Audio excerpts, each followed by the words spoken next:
Akkam kabajamtoota fi daawwattoota koo nagaan koo kabajaa bakka jirtan maratti isin haadha qabu. Har'a walaloo ajaa'ibaa artistoota bebbeekamoo keenyaan barreeffamee baay'inaan qilleensa osoo hin oolin hafee jiru. Anis karaa keessaatiin waan na qaqqabeef anis dirqamaan irra jiru hawaasa kiyya biraan ga'uun qabajee kunoo qabadhee dhufee jira. Karaa sagaleetiin walaleessuun isin biraan kan gahu ta'a. Hamma xumura walalootti na faana turan affeerraa kooti. Asumaan warreen chaanala kiyyaa faaraa taatan martinuu like gochuun na jajjabeessaa, share gochuun hiriyoota keessan biraan gahaa, subscribe godhuun hirkoonaaf ta'a. Haga xumura qophiitti na faana tura. Asumaan gara walalootti isin dabarsa. Haccee abbaa obii, haccee abbaa milkii, siyaannee gogne kaa akka muka silkii. Hin amanne nutoo nu garaa nu nyaata, deebitee dhuftamuu achiin hafta laata.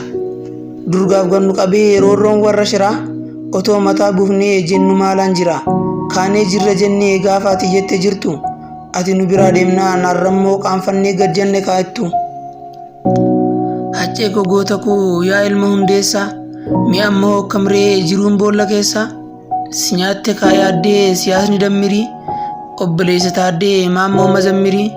Yaa ilma geessisaa waadaa abboo faayyoo, yaa onnee eebbisaa yaa laphee usmaayyoo.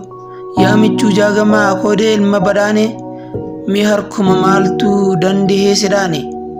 Jirtuu feessa jirtuu dirree irratti dhiifte, akkam mi haadhoo koo kichuu boolla lette. Haccee koo goota kaayyoon irbu, hin baane gumaan kee gumaata kee sirbu. Osoo kaatee harkitee maal jetta laata, warra si ajjeeseetu saskaara kee nyaata. Garuu ati hin duune haccee ilma hundeessaa, seenaan hin duune qabdaa laphee keenya keessa. Yartuu du'e malee yartuun tarree haala, reeffi kee inni boolla gadee jirtu caala. Eeyyan duune aboo nurraa qabda ciraa, warreen si ajjeeseetu du'e malee jira. Yartuu du'e malee kan kiiloo afurii, boqonnaa deemte ati bakka dhugaa turi. Mana abbaan keessan jirree horseentotu ciisee cufa, eessa dhaqee abbaan keenya har'a hin galu moonaa hin hafa. Yoo dhufu akka deengaddaa nuu bitee galaa tarii, nutuu kajeellee duunee keekiif biizaaf baargarii. Hamma abbaan dhufutti kan booree hin calalu, atoo waan saanuu yaaddu maangallee acaalu. Maamiin nyaata tolchitee nyaadhaa jennaan dinne, isa kaleessaa baabaa fiizaaf keekii nuu binne. Si waamnaa atoon owwaattu maal goone kan diddu, hamma dhuftutti nyaannu nyaata maamiin nuu fidde. Akka durii bilbilii heloo wabiinaan jedhe, an sagalee kee dhageenyaan nyaataaf hin qabu fedhii.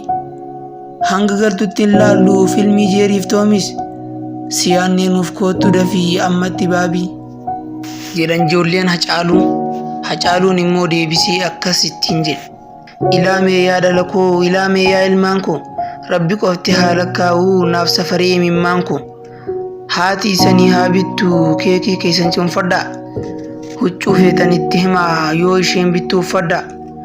Anaaf maamiin tokkuma nyaata isheen fiddu nyaadhaa, an bakka deebii hin deemne garaa keessan kutadhaa. Gadee hin dhageeffatinaa anaaf kaayaa imimmaan kaayyoo, hidhufaas nan eeginaa ta'eeraa qallaba biyyoo. An jalqabeera ilmaan koo daandii dhugaarra bu'ee, duruun beeka saba koof akkaan deemu du'e. Hatee miti kanan deemee galma seenaa maafan cira, yaa ilmaan koon yaadinaa sabni Oromoo saniif jira. Maalaan jiraanoo deebisuuf karaan cufa, nan eegina sanyiif wabiin maalaan jireessaan rafa. Hamtuun isan hin arkin guddadhaa galmanaaf ga'a, ulee seenaa hin cabsinaa kaayyoo koos galmaan naaf ga'a. Gufuu yartuun namaaf keeysu guyyaa Rabbi jee dabarra, lafarratti addaan baaneerra waaqarratti wal agarra. Lafarratti addaan baaneerra waaqarratti wal agarra.